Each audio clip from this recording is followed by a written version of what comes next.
Hola, ¿qué tal? Buenas tardes, amigos de Logic. Sean bienvenidos a el segundo día de nuestro Legal AI Week.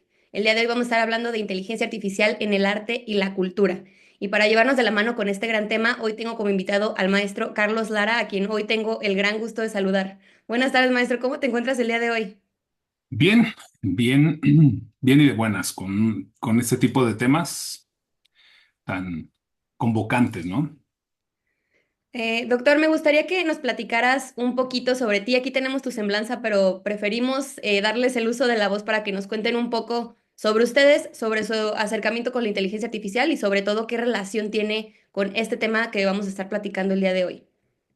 Sí, bueno, pues mira, les comento, yo estudié comunicación, ciencias y técnicas de la comunicación, después la maestría en difusión de la ciencia y la cultura y finalmente un doctorado en derecho de la cultura. Siempre me he, digamos, desarrollado en estas dos líneas, la comunicación por una parte, la cultura por la otra, ¿no? En el área de la cultura hemos constituido un despacho. Evidentemente yo no litigo, son mis socios los que litigan, pero es un despacho especializado en arte, cultura y derechos culturales, ¿no? El nombre es Artículo 27 y bueno, ahí llevamos diversos casos en estas materias, ¿no? Y por el otro lado, en el área de la comunicación, desarrollo lo que es la Tribu del Pulgar, que es una plataforma que versa sobre los padecimientos digitales, cómo va avanzando la tecnología y cómo vamos viendo su repercusión en los hábitos de consumo y en los códigos de conducta. Ahí es donde me encuentro con la IA y bueno, es un mundo apasionante porque debo decir que mientras en el ámbito de la cultura, para que ocurran cosas, pasan años, en el ámbito de la comunicación y más ahora con la inteligencia artificial, ocurren cosas todos los días. Hay materia de análisis todos los días. En el ámbito cultural es un tiempo y un espacio más antropológico en el que difícilmente ocurren eventos importantes, ¿no? Y aquí, bueno, pues todos los días estamos viendo cómo la inteligencia artificial generativa va incidiendo ya en este campo, bueno, pues en el arte, en la percepción que tenemos, la relación que tenemos con el arte, con la cultura también, con el pensamiento, también hay que decirlo, cómo ha cambiado la forma de pensar, de adquirir conocimiento y quienes nos dedicamos a la docencia también, como vemos que este binomio que anteriormente decíamos de eh, enseñanza, guión, aprendizaje, los especialistas en pedagogía han quitado ese guión, dicen, no, ya no existe ese guión, es una I, porque hoy se da de una manera la enseñanza y de otra forma o de otra manera también el aprendizaje. Puede haber enseñanza sin aprendizaje o a la inversa, ¿no? Todo eso se ha venido modificando y en esta materia que nos ocupa, pues hemos visto otra vez la constante que ha acompañado al arte en particular y a la cultura en general, que es el mercado y cómo ha incidido en la percepción de lo que todo el mundo se pregunta hoy, ¿esto es arte o no es arte? Jamás había estado el arte y la cultura tan cerca de las ciencias duras o no había dependido tanto de las ciencias exactas como hoy, en su elaboración, en su percepción y en su consumo. Y jamás, como ahora, es más, hoy podemos decir, ante la gran pregunta de si las obras hechas con IA son arte o no son arte, hoy eso depende del derecho. Imagínense, ¿quién iba a pensar décadas atrás que hoy un tribunal en el ámbito del derecho es quien puede decir si eso no es y está amparada por la propiedad, todo el derecho de autor, ¿no? Eso, si nos lo dicen décadas atrás, yo creo que no nos lo hubiéramos imaginado. Y es una realidad. Entonces, de ese tamaño es la incidencia. Hay casos apasionantes, por supuesto, que nos van llevando a desdoblar y desdoblar y desdoblar cada vez más los debates que se dan en la elaboración de las obras, en el mercado, pero también en los tribunales, ¿no? Y eso es apasionante. Doctor, muchísimas gracias por este preámbulo. Hoy tenemos preparadas algunas preguntas para ti que van justo de lo que nos acabas de platicar, un poquito más a fondo. Nuestra primera pregunta sería, ¿el arte suele ser un reflejo de la época y la visión del creador, tal como nos mencionabas? ¿Crees que la inteligencia artificial refleja una cosmovisión específica o depende completamente de quién la opera? Es decir, ¿el arte con inteligencia artificial está reflejando la cosmovisión que tiene el ser humano actualmente? Yo creo que sí, pero de un sector todavía minoritario, es decir, aquel que domina estas técnicas, estas nuevas técnicas, ¿no? Eh, Porque cada medio va imponiendo su receptividad, decía Neil Postman, ¿no? Cada que aparece un nuevo medio, cada que aparece una nueva técnica, cada que aparece una nueva tecnología, en aquello que Carlos Escolari habla de la teoría del estanque, es un estanque con peces que conviven, ya saben quién es el, quién devora a quién, y así conviven, hay un ecosistema ahí, pero cada que se introduce una nueva especie a ese estanque, o que alguien introduce, en este caso el mercado, vamos haciendo esa metáfora, ocurre algo, que ese nuevo agente va a devorar a algún otro o va a ser devorado, pero va a alterar el estanque. Entonces, sí, yo creo que es un reflejo, pero de quienes todavía creo es un sector minoritario que están echando mano de estas tecnologías para, a partir de ahí, ser pues lo que se denominan estos artistas o creadores de arte digital. Desde ahí y con esta técnica y esta eh, posibilidad que da de difusión masiva, pues ser eso, otra vez en su percepción de artistas, ser como el bisturí de la sociedad, o sea, cómo analizar, eh, yo lo dejaría hasta analizar, no visto, no me atrevería a ir más allá, porque el arte lo que tiene que hacer es hacer pensar a la gente, hacer reflexionar, abrir debates y creo que tiene un enemigo enfrente, que es la cultura de la cancelación, que difícilmente lo va a dejar avanzar. Doctor, con eso dicho, nuestra siguiente pregunta, nuestro siguiente planteamiento es, algunas obras creadas con herramientas como Midjourney, por ejemplo, han ganado premios, lo que demuestra la alta calidad que pueden alcanzar este tipo de programas. Si los humanos aportan su creatividad al generar los prompts, ¿por qué sigue habiendo tanta controversia al respecto?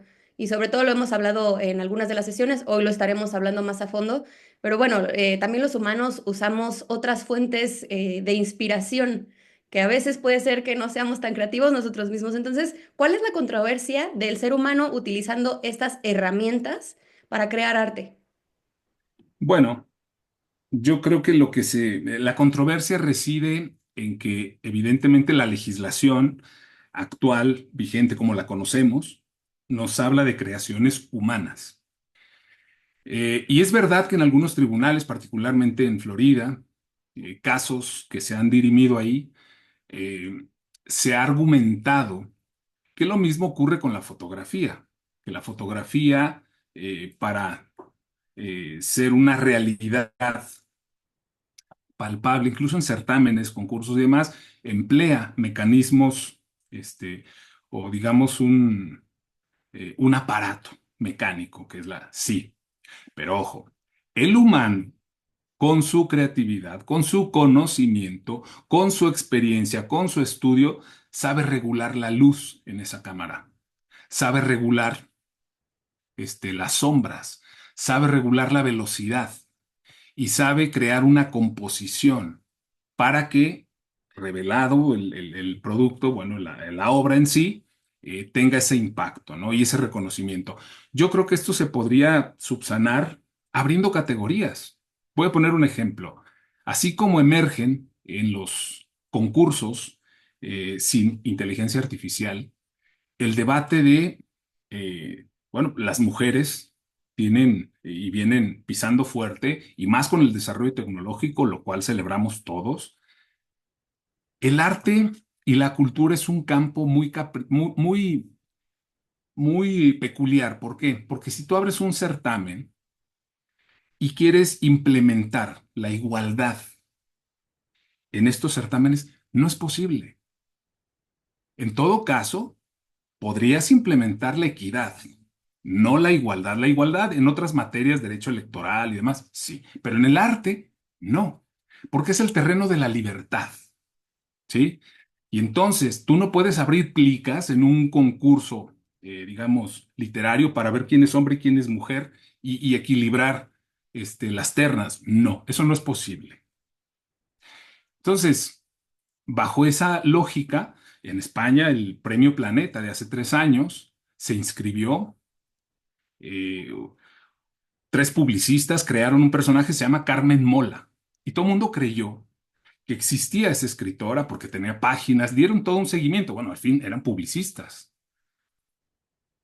Y se creó toda una narrativa, la gente hablaba de Carmen Mola y demás. Ya era una escritora que nadie había visto y había una gran expectativa al momento de entregar el premio porque iba a ir a recogerlo. Cuando ven que se paran tres hombres a recoger ese premio, que eran los creadores de ese personaje y de esa novela que habían registrado, todos los halagos, todo lo que, toda esa narrativa positiva en pro de esta escritora se convirtió en críticas, se convirtió en condenas y en descalificaciones. El género, o sea, la creación, digamos, artística, no tiene género. Lo mismo ocurre aquí. Si quieren introducir y que se reconozcan estas obras que han empleado inteligencia artificial, pues que abran categorías. No, bueno, es que decir subcategorías, pero también es posible hablar de subcategorías. Pero la creación humana, y que es como se está legislando en México y en muchos países, aquí hay dos iniciativas ya, que van orientadas a reformar la ley de derechos de autor para enfatizar y subrayar que solo se reconocerán o protegerán obras que hayan sido creadas por humanos, ¿no? Entonces, ahí está el debate. Yo creo que en todo caso podrían convivir, sí, bajo categorías, pero insisto, estamos a nada, de que el derecho, ¿sí? Un tribunal, dirima esto y comience a sentar precedentes, ¿eh? Y eso va a cambiar. Doctor, y con esto dicho, nos llevas perfectamente a la siguiente y también nos hacen un comentario muy atinado aquí en el chat para la siguiente pregunta. Nos dice Julián, ahora el arte será saber regular palabras, que al final de eso están hechos nuestros pensamientos. Y esto me lleva a la siguiente pregunta.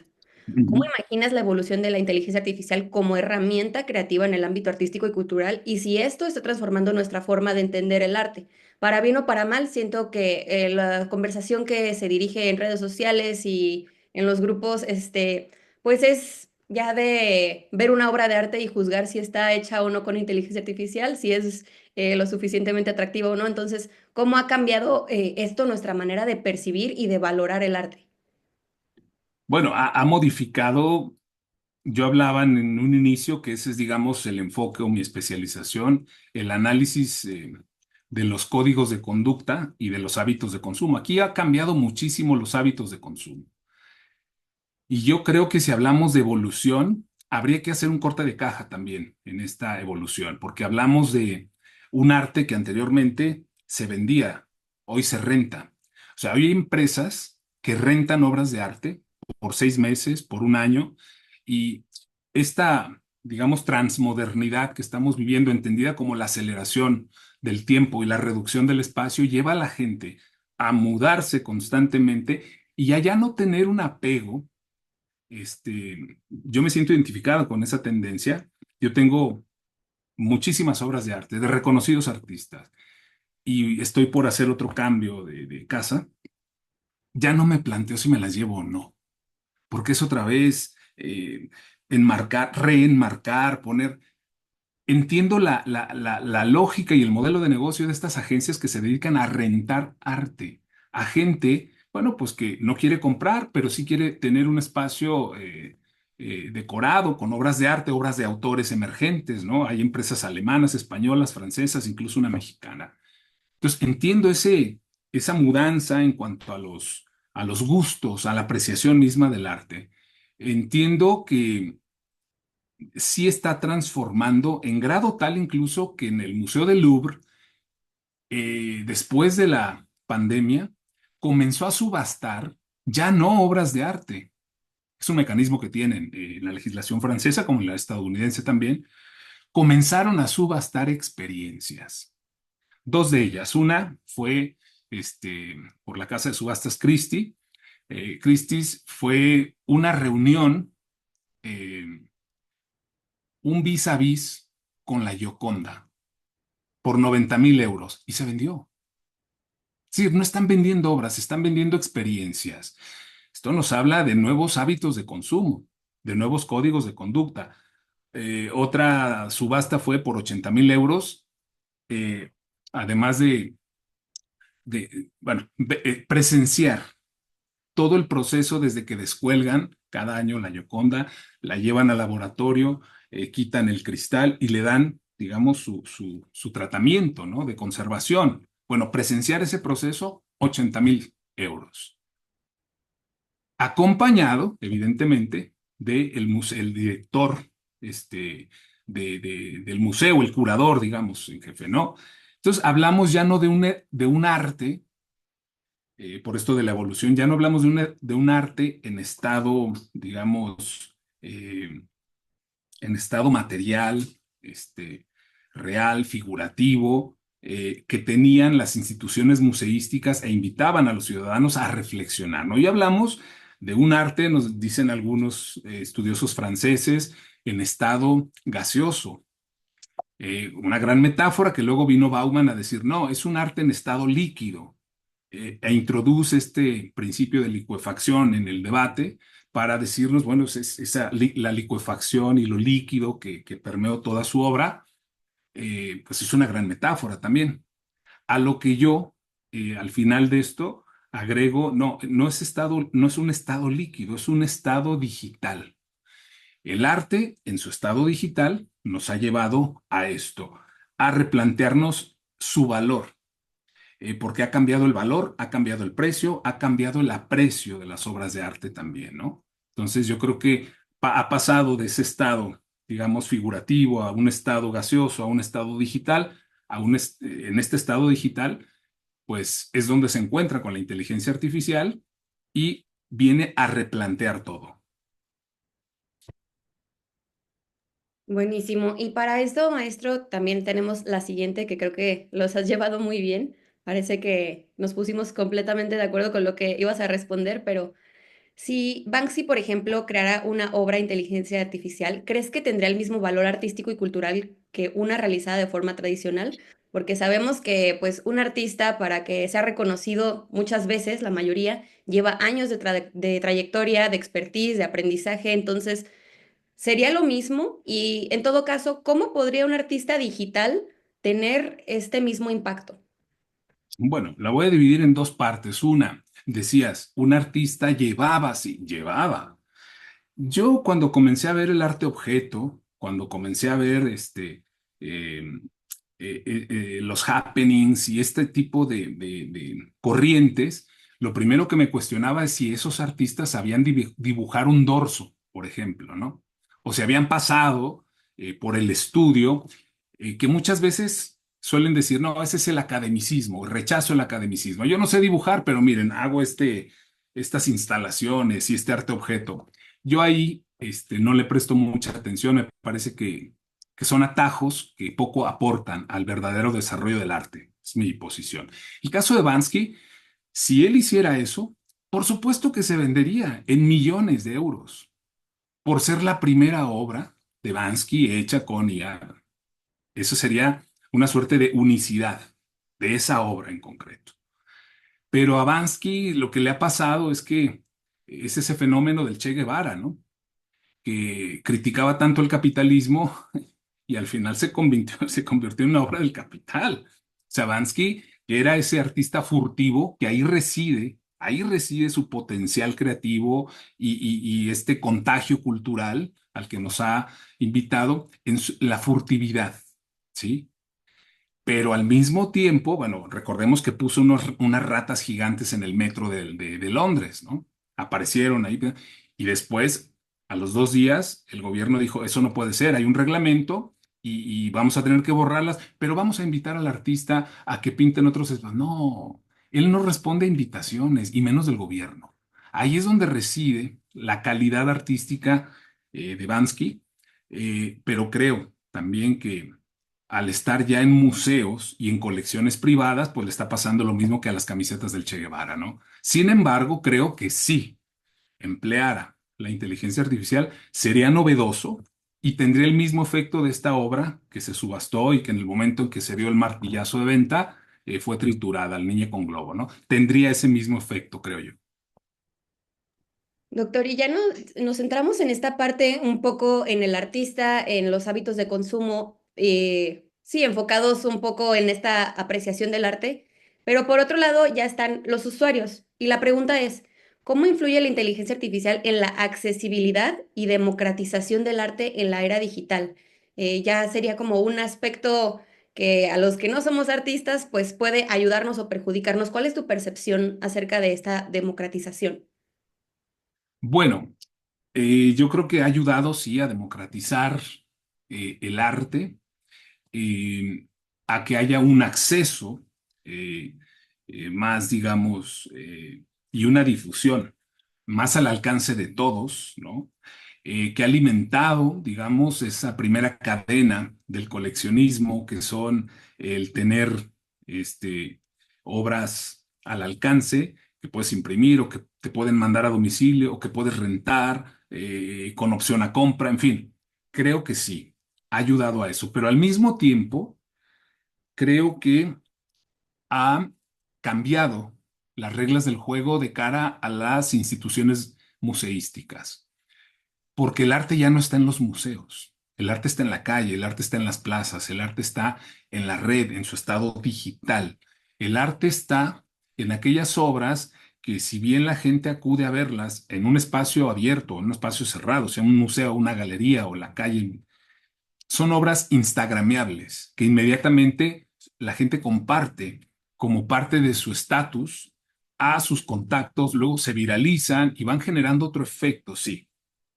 Pero al mismo tiempo creo yo que ha abonado a la decadencia de los códigos del saber culto en el arte y ha abonado también a la decadencia de los códigos estéticos. Es el eterno debate, ¿no? Entonces, por un lado, qué bueno que haya esta democratización. Por el otro, creo que también ya no hay esa experiencia o ese acto cultural de acudir frente a una obra, que fue lo que otra de las subastas que se hicieron, por cierto, en el Louvre, no sé por cuántos miles de euros una persona pagó esa cantidad por estar frente a la Gioconda sin el cristal, sin la gente y el bullicio que acompaña esta obra en particular. 40 minutos creo era frente a la Mona Lisa. O sea, hay gente para todo, ¿no? Hay gente que quiere esa experiencia o que tiene esa experiencia y quiere, bueno, y yo creo que tiene como la tecnología misma, que mucho se ha dicho, es una suerte de navaja suiza, ¿no? Sirve para muchas cosas buenas y para otras tantas no tan buenas, pero es eso. Aquí también vas a encontrar ese debate. Yo creo que bienvenida a la accesibilidad, bienvenida a la democratización. Hombre, sería también importante que abonara un poco más también a este conocimiento, porque lo que ha sucedido, yo lo veo a menudo, es que nadie valora, y esto es casi como un principio, nadie valora lo que es gratuito. Y entonces hay una gran circulación de obras de arte, así como libros en PDF que te regalan y que almacenas y almacenas y almacenas y que jamás los vas a volver a ver, pero sientes que los tienes. Y yo creo que la gratuidad en esta accesibilidad también ha dañado la correcta percepción de algunas obras que merecen una cierta atención, hechas también con inteligencia artificial, que yo tengo toda una colección de imágenes increíbles, ¿no? Pero esa accesibilidad, ese estado digital, eh, cae también en esta constante de que la gente no suele valorar lo que está en la red, lo que es gratuito, lo que es de fácil acceso, fácil difusión. Y justo vamos con la siguiente, que es si tiene la inteligencia artificial el potencial de redefinir las fronteras entre disciplinas artísticas como la pintura, la música y la literatura, pero me gustaría enfocarla a eso último que nos dices de cómo sería el uso válido de esta herramienta para seguir abonando pues la autenticidad, para que siga teniendo un valor en el mercado, que la gente lo pueda apreciar, ¿cómo sería el uso ético en el arte con inteligencia artificial?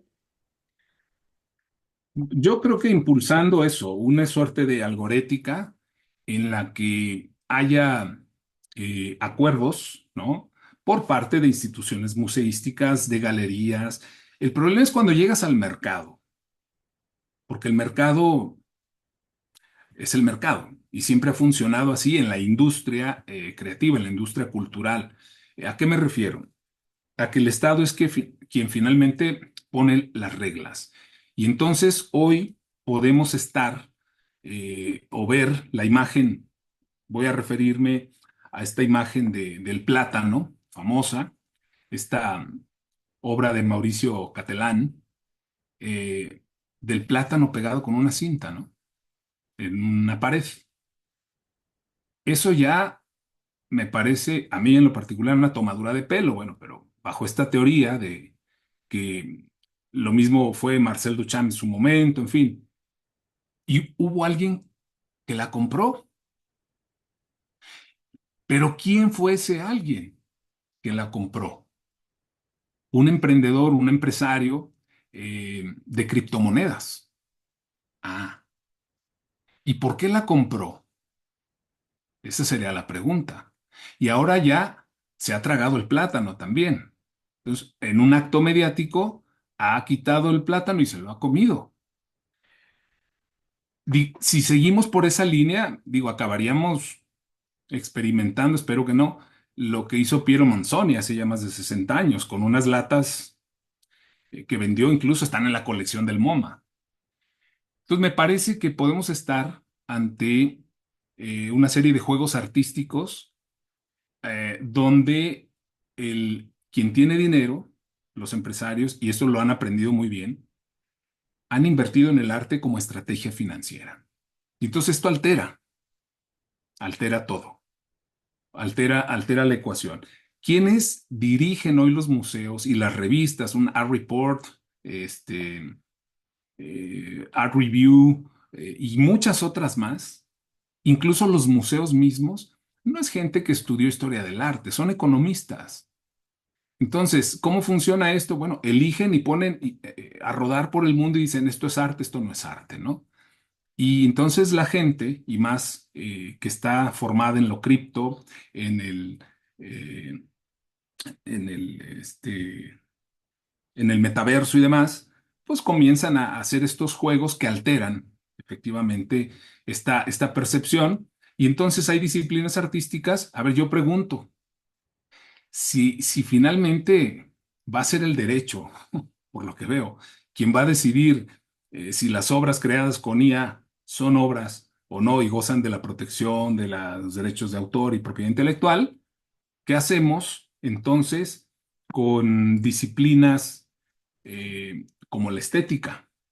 ¿Qué hacemos entonces con disciplinas como la filosofía del del arte? ¿Qué hacemos con la arzoología, esta naciente disciplina? Como bien decía uno de los participantes hace un momento, pues va a ser cuestión de regular palabras. Claro, ¿y quiénes serán en esta lógica los críticos, los nuevos críticos de arte? ¿Ingenieros industriales o en diseño? No lo sé. Si seguimos en esa misma línea, ¿no? Entonces, creo que sí hay ahí una ecuación donde el Estado por primera vez está, creo, a punto de meterse en este campo donde jamás se había metido y creo donde no se debe meter. Porque anteriormente las obras artísticas, los monumentos históricos y demás, gozan de una declaratoria en virtud de qué? De dos cosas: que sean obras estéticamente relevantes y que se hayan logrado incrustar en una corriente artística. Ese es el criterio para establecer un comité de expertos que diga, esta obra sí merece la categoría de monumento artístico nacional o monumento histórico. Ahora, con estas nuevas obras, ¿quiénes van a ser los que hagan este trabajo? Tendrán que especializarse, ¿sí? En algoritmos, inteligencia artificial, o emergerán otras disciplinas, no sé, pero si es el derecho quien va a decidir ¿esto dónde van a quedar la arceología, la filosofía y la estética del arte? Sería la pregunta. Claro, y en ese sentido, enfocándonos, ahorita nos enfocamos un poco en cómo se va a percibir. Y sé que tú hablas mucho sobre los artistas y ya no recuerdo cómo se dice este juego de palabras, ahorita me lo dices. ¿Y qué implica ser un artista de IA en comparación con los artistas que tienen décadas de preparación tradicional? ¿Tú crees que necesitan también una profesionalización, una preparación? ¿O simplemente yo usando mi journey aprendiendo a promptear puedo, pues ya ser un artista de IA? ¿Cuál es tu percepción sobre esto? Yo creo que, a ver, en el caso de los artistas, eh, apuestan, y puede ser, lo mismo que los arteobjetistas o aquellos que se decantaron por las instalaciones. La crítica que yo hago ahí es que muchos de ellos no se ven ni dibujar un dorso, no pasaron por el dibujo figurativo, y eso para mí es importante. Para muchos no, pero para mí es importante. Claro, te dirán, es que ese es el academicismo, yo tengo, y entonces elaboran una narrativa propia. Bien, al final lo que tenemos es si vende o no vende, si gusta o no gusta. Y hay muchos artistas hoy en día que se formaron en la academia y muchos emergentes que se dedican más a hacerse famosos que a crear obra. También ese es otro. O sea, va a ser muy difícil baremar que sí tiene una relevancia estética digna de estar en una galería, en un museo, ¿no? Y que no, pero eso no les importa a ellos. Ellos no, los y artistas no están por la labor de ingresar a un museo, no están por la labor de estar en una galería. Ellos están donde están, en el estado digital del arte, ¿no? Y si esas obras gustan, qué bueno, porque, insisto, abonan al coleccionismo, es decir, la gente comienza a tener desde una reprografía, comienza a hacer su pequeña colección de aquello que le gusta y que puede ser una obra perfecta, como estas de Midjourney que se han presentado certámenes que son fabulosas, hechas con inteligencia artificial a base de algoritmos o, como bien decían, de regulación de palabras al momento de hacer este. Sin embargo, yo creo que ahí, al final, es lo que la gente está dispuesto a pagar, como muchas veces se ha dicho, es lo que va consagrando estas obras, ¿no? Es lo que va abriendo mercado a las mismas. Este señor que compró el plátano y luego se lo comió, bueno, pues tendrá mucho dinero, generó todo un impacto mediático, entonces la pregunta es, esa obra ya no existe, se la comió, ¿no? Lo contrapunteó con el caso de Frida, fantasmones siniestros, que un empresario, Mobarak, en Estados Unidos, creyó que había comprado los derechos también al comprar esa obra. Cree que también compra los derechos de reproducción y los derechos morales y demás. Entonces decidió quemarla y, como él decía, eh, borrar esa relación de esta obra con el público y crear una nueva relación en el metaverso. Primero, no le funcionó porque ya vimos en qué derivó el metaverso. Y segundo, violó la legislación en la materia. En México hay un proceso abierto, hasta donde yo sé, porque no puedes hacer eso. Este señor sí, el de la banana, porque finalmente, digo, ahí no hay reglas escritas, no sé en qué términos vendieron esa obra, pero él decidió comprarla y luego comérsela. Entonces, puede que estemos ante la feliz ocurrencia, puede que estemos ante mm, una estrategia financiera por parte de la gente que mueve la aguja en el mercado del arte, y puede que estemos ante nuevas maneras de crear y recrear, y finalmente incidir en el valor del arte, ¿no? Maestro, y para ir cerrando tenemos esta última pregunta, que ya la has contestado, pero ahorita vamos a reformularla. ¿Crees que las obras creadas con IA deberán ser consideradas arte en igualdad de condiciones con las realizadas por humanos? Ya nos decías que quizás lo más óptimo sería clasificarlas. ¿Nos podrías ayudar a entender cómo podría ser el futuro, cómo debería? Quizás esto no suceda, pero ¿cómo podría ser para que sean reconocidas, pero no al mismo tiempo o con la misma calidad que una obra creada 100% por un ser humano? Yo creo, primero que no, o sea, no creo que puedan ser consideradas en igualdad de condiciones. Ese es un punto de vista que yo defiendo. Y puedo poner varios ejemplos y una conclusión. Bueno, dos conclusiones.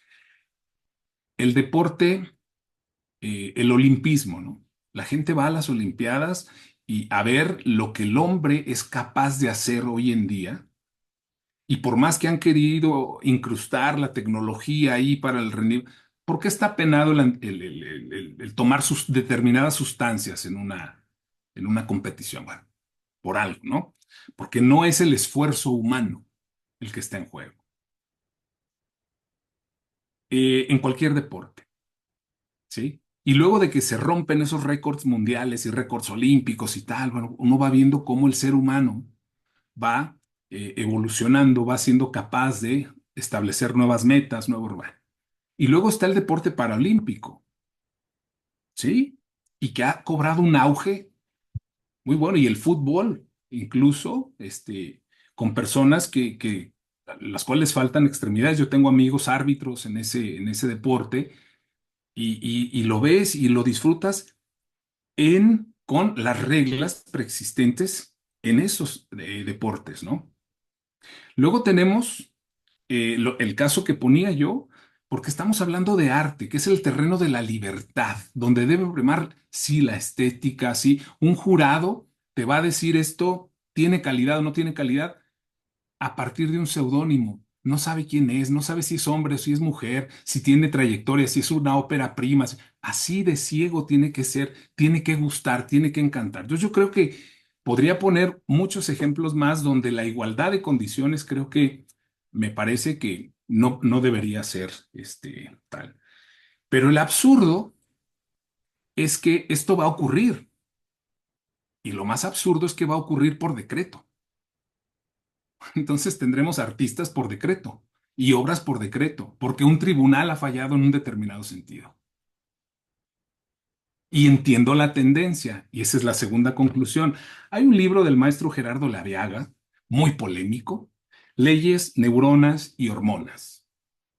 La tesis central de ese libro nos dice, o la gran pregunta para mí que él se formula y responde con un tino bastante plausible es, ¿cuál será el futuro del derecho ahora que la ciencia ha confirmado que somos máquinas biológicas y nuestra conducta ya no obedece a leyes, sino a nuestras neuronas y a nuestras hormonas?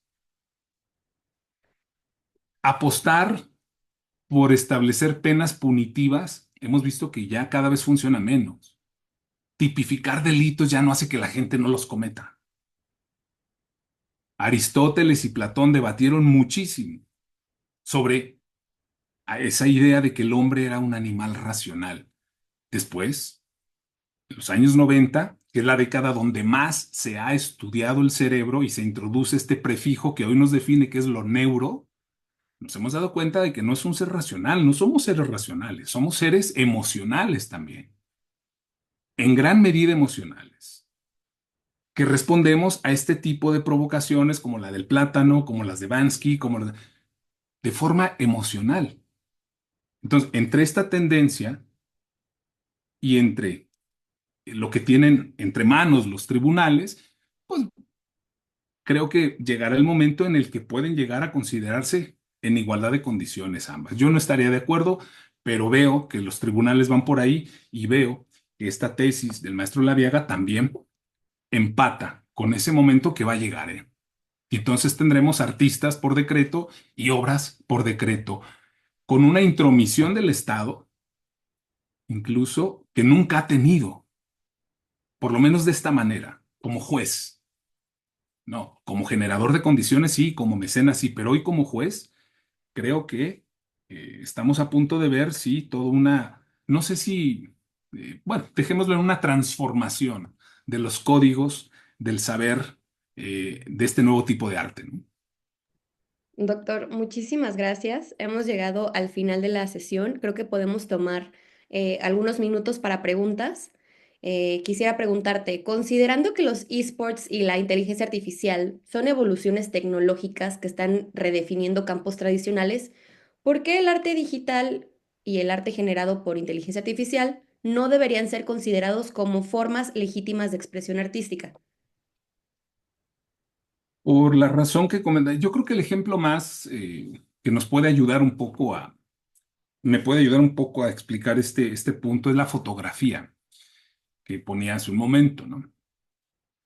En la fotografía la que no está hecha con inteligencia artificial, uno lo que valora es la composición, la luz, la velocidad, ¿sí? Quienes hayan tomado fotografía de 35 milímetros, estos rollos de 35 milímetros, o incluso el Ektachrome para diapositivas y tal, sabrán que el manejo de la luz, que la velocidad, todo lo que te juegas ahí a la hora de revelar, era lo que nos calificaban a nosotros cuando pasaba el profesor y el grano, qué tan reventado estaba y todo ese tipo de técnicas que hoy te las puede dar la inteligencia artificial, sí, pero son atajos no humanos, digamos.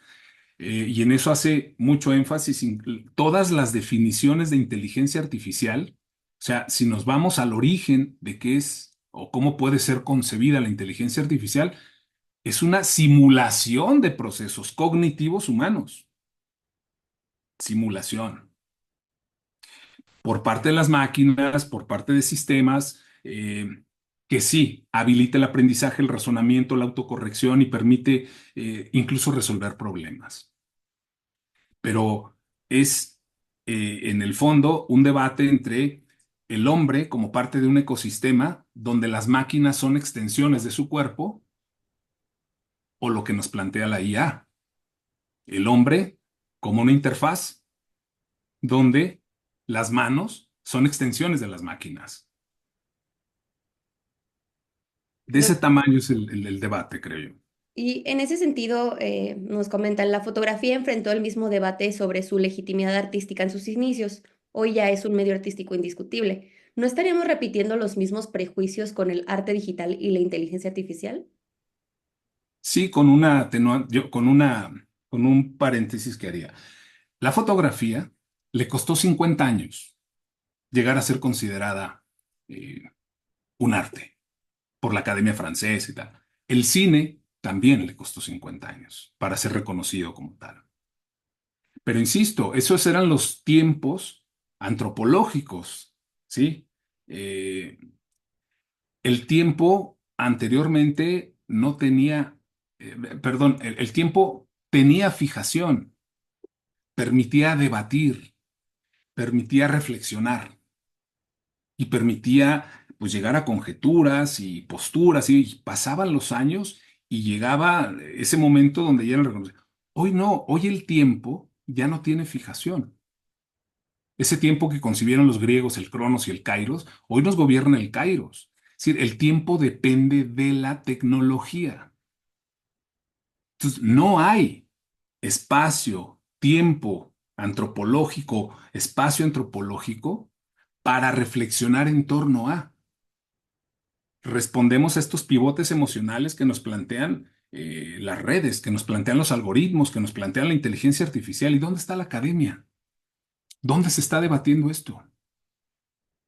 Se está debatiendo en los foros, en los chats, en los medios de comunicación, pero no hay un debate, eh, por lo menos como lo hubo en otros momentos, que nos dé luz al respecto. ¿Dónde están los críticos de arte? ¿Sí? Y creo que ahí, bueno, cuando ves la lista de los 100 más influyentes, pues ves los primeros 15 y todos son economistas. Entonces, se entiende la lógica. Al final lo van a lograr. Yo no digo que no, lo van a lograr porque estas nuevas generaciones de consumidores culturales están ya hechos a este tipo de consumo. Entonces, esa es otra cosa que va a empatar, ¿sí? El decreto, las hormonas, las neuronas, y por la otra, los hábitos de consumo y los códigos de conducta, que finalmente es quien compra y que es quien valida el consumidor cultural, ¿no? Entonces, nos acostumbramos, finalmente, creo yo, Si entendemos el concepto de la reduflación y cómo opera, que es un concepto legal, ahora ya legal en cada vez más países, cuando tú vas a comprar frituras, o atún, ciertos productos en el mercado, para no subir el precio, ¿qué hacen? Sostienen el precio, pero te dan menos cantidad. Y eso es legal. Eso mismo ocurre en la música con el modelo de Spotify, que si los 20 segundos, si no llega a los 20 segundos, no te la pago. ¿Qué han hecho los creadores? Pues omitir la introducción, acorde, voz. O sea, nos pueden dar más, pero nos dan menos por un modelo de mercado. ¿Y qué hacen las películas y las series televisivas? Te dan la opción de brincarte u omitir la introducción que ha costado tanto trabajo y tantos millones de euros. La omites, te la cargas y vas directo. ¿Y qué ha hecho también el mundo del arte? Lo mismo. Podrían darnos más, pero dicen, ¿para qué? Si no tienen ni tiempo, les vamos a dar menos por el mismo precio, ¿no? Buenísimo, doctor, muchísimas gracias. Ya hemos llegado al final de nuestra sesión. Te agradecemos muchísimo por esta visión que nos va a Muchas ayudar muchísimo gracias. a comprender el resto de las sesiones que íbamos a estar hablando de derechos de autor y otros temas bastante, pues, densos, por así decirlo. Entonces, con estas introducciones nos ayudan bastante. Muchísimas gracias por aceptarnos la invitación nuevamente. Siempre es un honor acompañarte.